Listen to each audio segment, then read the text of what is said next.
ఇక పాకిస్తాన్ కి భారీ దెబ్బ తగిలింది. పాకిస్తాన్ ఎయిర్ బేస్లో బ్రహ్మోస్ విధ్వంసం సృష్టించింది. 7 నుంచి 11 ఎయిర్ బేస్లు ధ్వంసమయ్యాయి. 20 నుంచి 30% ఎయిర్ ఫోర్స్ ఇన్ఫ్రాస్ట్రక్చర్ ధ్వంసమైంది. బాలారి ఎయిర్ బేస్ లో పాకిస్తాన్ ఫైటర్ జెట్స్ ను బ్రహ్మోస్ ధ్వంసం చేసింది. F-16, F-17 ఫైటర్ జెట్లు ధ్వంసమైనట్లు సమాచారం. స్క్వాడ్రన్ లీడర్ తో పాటు ఎయిర్ మెన్స్ చనిపోయినట్లు సమాచారం. షహబాజ్ ఎయిర్ బేస్ లో ఫెసిలిటీ సెంటర్ 2 ట్రక్స్ ధ్వంసమైనట్లు తెలుస్తోంది. భారత్ కొట్టిన కోలుకోలేని దెబ్బతో కాళ్లబేరానికి పాకిస్తాన్ వచ్చింది. సర్కోడా ఎయిర్ బేస్ సమీపంలోని కిర్నా హిల్స్ లోని అణ్వాయుధాల బంకర్ సమీపంలో బ్రహ్మోస్ దాడి చేసింది. ఇక ఈ విషయం గురించి మరింత సమాచారం మా కరెస్పాండెంట్ నరేష్ లైవ్ లో అందిస్తారు. నరేష్, చెప్పండి, బ్రహ్మోస్ పాకిస్తాన్ ఎయిర్ బేస్ ని ధ్వంసం చేసినట్టుగా మనకి తెలుస్తోంది. మరి ఈ దాడికి సంబంధించి వివరాలు ఏంటి? దుర్గా, మొత్తానికి ఆపరేషన్ సింధూర్ మొత్తానికి పాకిస్తాన్కి భారీ దెబ్బ తగిలినట్టుగా తెలుస్తూ ఉంది. ఇప్పటికే గడిచినటువంటి 4 రోజుల్లో చేసినటువంటి యుద్ధం జరిగిందో ఆ యుద్ధంలో దాదాపు కూడా పాకిస్తాన్ ఉగ్రవాద స్థావరాలపై దాడి చేయడమే కాకుండా అదేవిధంగా అక్కడ ఉన్నటువంటి ప్రధానమైనటువంటి ఎయిర్ బేసెస్పై కూడా దాడులు చేయడంతో ఒక్కసారిగా కూడా పాకిస్తాన్ అతలాకుతలమైనటువంటి పరిస్థితి కనపడతా ఉంది. ఈ నేపథ్యంలో పాకిస్తాన్కి సంబంధించినటువంటి వాణిజ్యపరమైనటువంటి అనేక అంశాలను కూడా పూర్తి స్థాయిలో అనేక స్థావరాలపై కూడా ఇటు భారత సైన్యం ఏదైతే వాయు సైన్యం పూర్తి స్థాయిలో ధ్వంసం చేసినటువంటి పరిస్థితిలో వాళ్ళు పూర్తిగా ఆర్థిక సంక్షోభంలో అయితే చిక్కుపోయినటువంటి పరిస్థితి కనపడతా ఉంది. ఈ నేపథ్యంలోనే దాదాపు 10 నుంచి 11 ఎయిర్ బేసెస్పై ఇటు భారత వాయుసేన పూర్తి స్థాయిలో కూడా ఒక యుద్ధం ప్రకటించినటువంటి నేపథ్యంలో వాళ్ళంతా కూడా పూర్తి స్థాయిలో ఎయిర్ బేస్ అంతా కూడా ధ్వంసం చేసినటువంటి పరిస్థితి కనపడతా ఉంది. దీని ఆధారాలతో పాటు కూడా ఏదైతే మీడియా సమావేశంలో త్రివిధ దళాల అధినేతలంతా కూడా ఆధారాలతో కూడా ప్రెస్ మీట్ నిర్వహించి ఏ ఎయిర్ బేస్ను మనం కూల్చివేశాం, ఏ ఎయిర్ బేస్ల ద్వారా ఎంత ఆస్తి నష్టం జరిగింది, ఎంత అక్కడ పూర్తి స్థాయిలో ప్రాణ నష్టం జరిగింది అనే దాని మీద కూడా ఒక స్పష్టమైనటువంటి నివేదికనైతే భారత ఆర్మీ అయితే ఇవ్వడం జరిగింది. అయితే పాకిస్తాన్ ఇచ్చినటువంటి మీడియా సమావేశంలో దాదాపు కూడా భారత్లో ఎయిర్ బేసెస్ని నాశనం చేశాం, ఎక్కడ కూడా ఆధారాలు అనేటువంటి ప్రెస్ మీట్ నిర్వహించి పాకిస్తాన్ ఫేకిస్తాన్ అనే ఒక పేరుని అయితే తెచ్చుకున్నటువంటి పరిస్థితి కనపడతా ఉంది.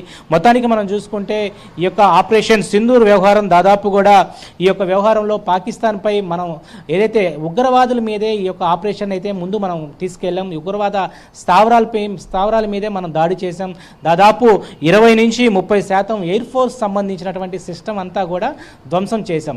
ఈ యొక్క ఎయిర్ ఫోర్స్ సిస్టమ్ ధ్వంసం చేసినటువంటి నేపథ్యంలో ఎక్కడైతే ఇన్ఫ్రాస్ట్రక్చర్ ఉందో ఆ ఇన్ఫ్రాస్ట్రక్చర్ అంతా కూడా కొలాప్స్ అయిపోయింది.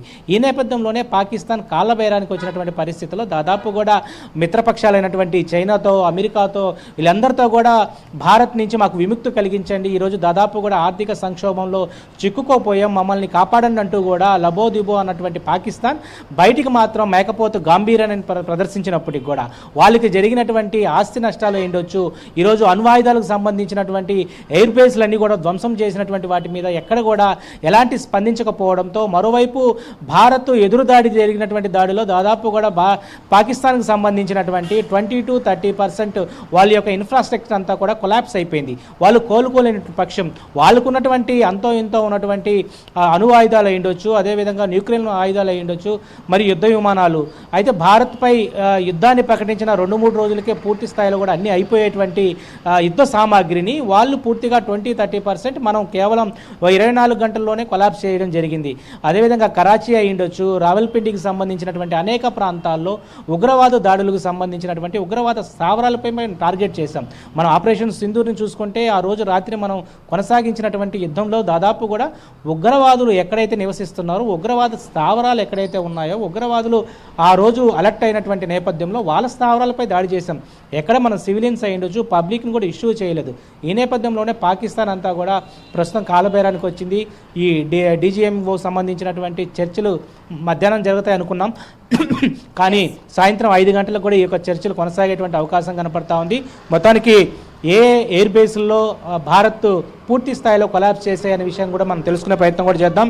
బలారి ఎయిర్ బేస్లో పాకిస్తాన్ ఫైటర్ జెట్స్ను కూడా ధ్వంసం చేసింది భారత్కు సంబంధించినటువంటి త్రివిధ దళాలు. F-16, F-17 సంబంధించినటువంటి ఫైటర్ జెట్లను కూడా ధ్వంసం చేసింది.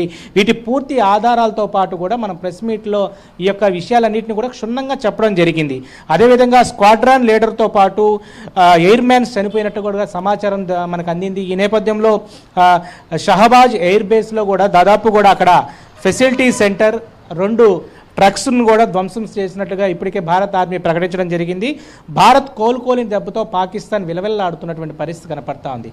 ఒకవైపు ప్రధానంగా సర్గోడా ఎయిర్ బేస్ సమీపంలో ఇది ప్రధానమైనటువంటి అంశం చెప్పుకోవచ్చు. ఎందుకంటే వాళ్ళకున్నటువంటి అణ్వాయుధాలకు సంబంధించినటువంటి ప్రాంగణం ఏదైతే ఉందో సర్గోడా ఎయిర్ బేస్ సమీపంలో కిర్నా హిల్స్లోని, ఇక్కడ ప్రధానంగా కిర్నా హిల్స్ ఒక చిన్నపాటి కొండ అంటాం, ఆ కొండకి అతి దగ్గరలోనే ఈ అణ్వాయుధాలకు సంబంధించినటువంటి బంకర్ సమీపంలో బ్రహ్మోస్ దాడి చేసింది. సో బ్రహ్మోస్ దాడికి పాకిస్తాన్ ఒకవైపు అతలాకుతలం అయినటువంటి పరిస్థితి కనపడతా ఉంది. బ్రహ్మోస్ దాడి దాదాపు కూడా ఒక్క రోజులోనే అనేక స్థావరాలపై దాడి చేయడంతో ఏకంగా పాకిస్తాన్ అంతా కూడా ఆర్థిక సంక్షోభంలో చిక్కుకోబోయింది. ఆయుధాల కోసం, అణ్వాయుధాల కోసం అయ్యుండొచ్చు, యుద్ధ సామాగ్రి కోసం టర్కీ అయ్యుండొచ్చు, చైనాతో పూర్తి స్థాయిలో కూడా వాళ్ళ యొక్క సామాగ్రిని అడిగేందుకు కూడా అడుక్కు తిన్నటువంటి పాకిస్తాన్ ఈరోజు మేకపోతే గాంభీర్యాన్ని ముందుకు తీసుకెళ్తా ఉంది. మరోవైపు న్యూక్లియర్ వెపన్స్ కూడా పూర్తి స్థాయిలో కూడా ధ్వంసం అవుతున్నాయని చెప్పి కాళ్ళబేరానికి పాకిస్తాన్ వచ్చింది. కాళ్ళబేరానికి వచ్చినటువంటి పాకిస్తాన్ బయటికి మేకపోతే గాంభీర్యం చేసినప్పటికి కూడా ఎక్కడికెక్కడ కూడా ప్రస్తుతం అయితే ఒక చర్చ అయితే కొనసాగుతున్న పరిస్థితి కనపడతా ఉంది. Durga. Right, thank you Naresh.